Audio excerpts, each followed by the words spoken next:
الشيطان الرجيم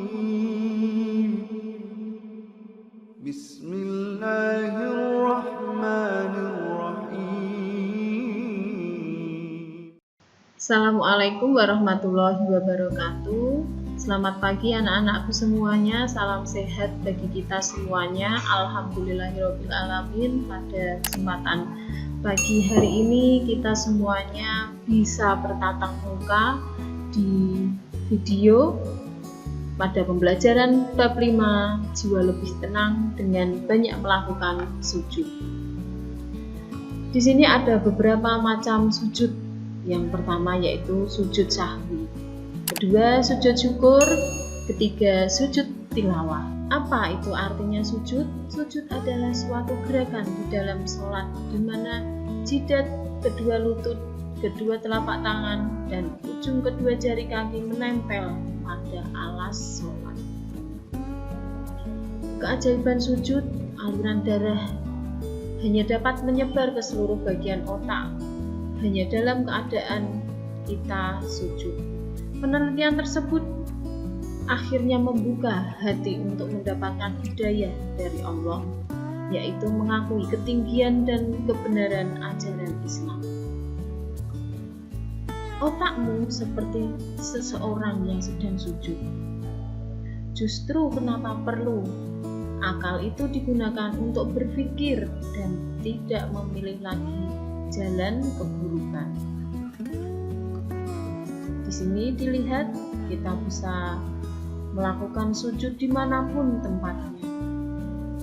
Pada keadaan apapun kita tetap bisa melakukan sujud. Sujud sahwi, ulama sepakat, seluruh mazhab sepakat bahwa meninggalkan kelebihan salah satu kewajiban sholat dengan sengaja, maka sholatnya menjadi batal. Dan jika meninggalkan kelebihan dan keraguan-keraguan karena lupa, menggantikannya dengan sujud sahwi. Sujud sahwi ialah sujud 2 kali dilakukan setelah membaca tasyahud akhir sebelum salam. Melakukan sujud sahwi hukumnya sunnah bagi seseorang pada waktu sholat, sebagaimana sabda Rasulullah SAW, yang artinya dari Abu Sa'id Al-Khudri, Nabi Muhammad SAW bersabda, apabila salah seorang dari kamu ragu dalam sholat, ia sujud mengerjakan 3 atau 4, maka hendaklah dihilangkannya keraguan itu dan diteruskan sholat menurut keyakinan. Kemudian hendaklah sujud 2 kali sebelum salam. Sebab-sebab melakukan sujud sahwi. Apabila kamu ragu terhadap bilangan rakaat yang telah kamu kerjakan, ya, kamu ragu-ragu saat kamu melakukan sholat ini sampai rakaat yang keberapa, nah itu kamu akan melakukan sujud sahwi.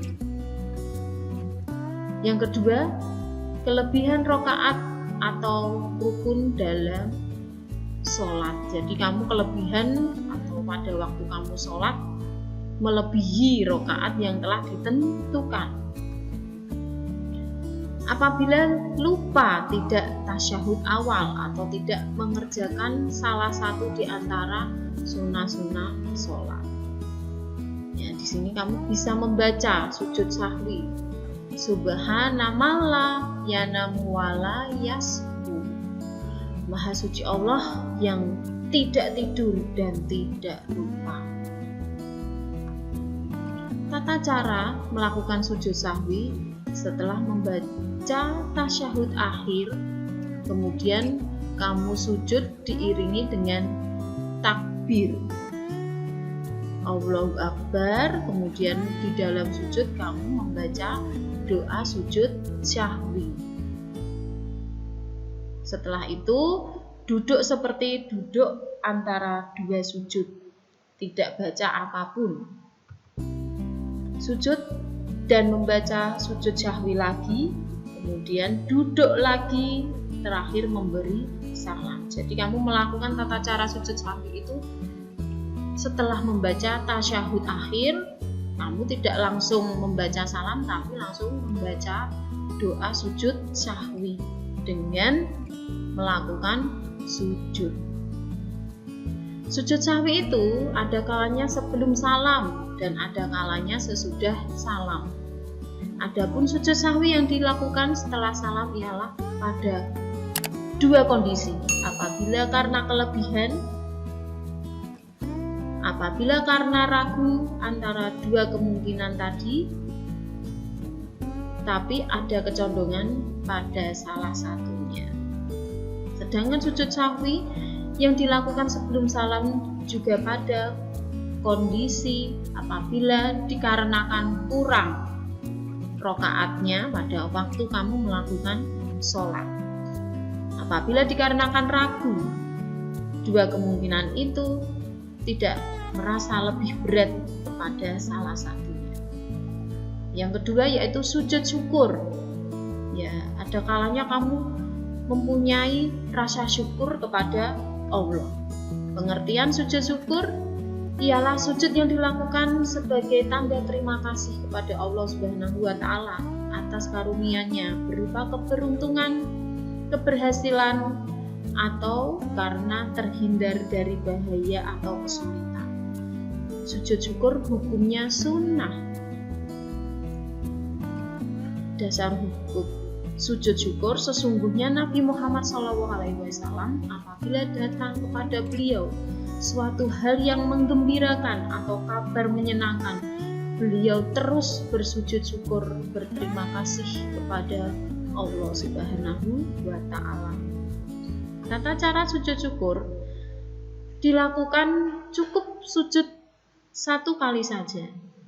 Adapun tata cara sujud syukur yang pertama yaitu takbiratul ihram. Sujud lalu membaca bacaan sujud syukur dan doa memberi salam yang terakhir.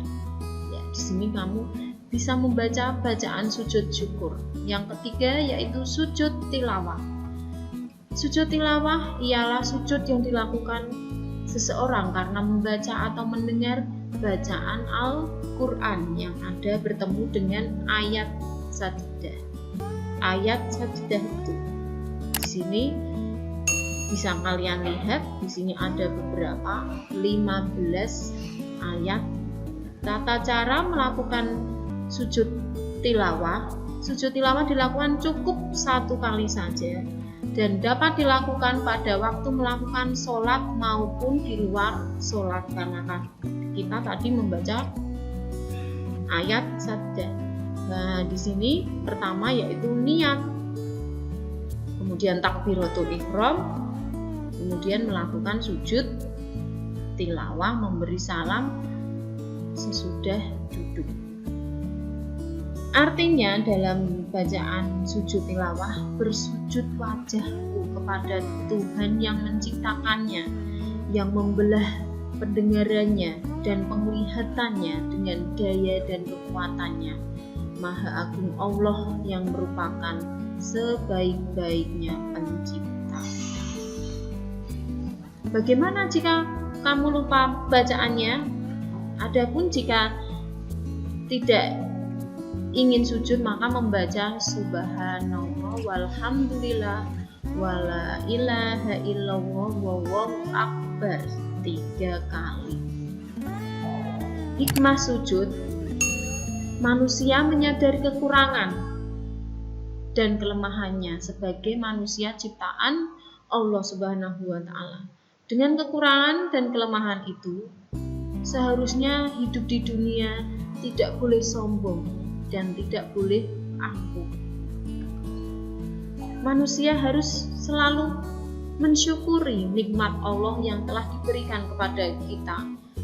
Mereka baik, yang tampak maupun yang tidak tampak.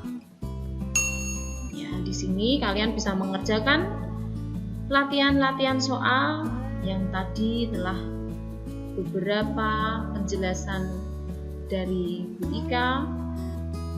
Bisa membuat latihan yang pertama yaitu jelaskan pengertian sujud sahwi. Kemudian yang kedua, tuliskan dalil sujud sahwi. Yang ketiga, tuliskan tata cara sujud sahwi dan sujud syukur. Yang keempat, sujud tilawah dilakukan ketika kita membaca ayat as-sajdah yang ada di Al-Quran. Ayat as-sajdah itu apa saja. Yang kelima, sebutkan hikmah sujud. Demikian penjelasan serta beberapa latihan soal. Selamat mengerjakan. Terima kasih. Mari kita tutup dengan bacaan hamdalah bersama-sama. Alhamdulillahirabbil alamin. Wassalamualaikum warahmatullahi wabarakatuh. Salam sehat semuanya anak-anak. Semoga kita bisa bertemu kembali di bab berikutnya.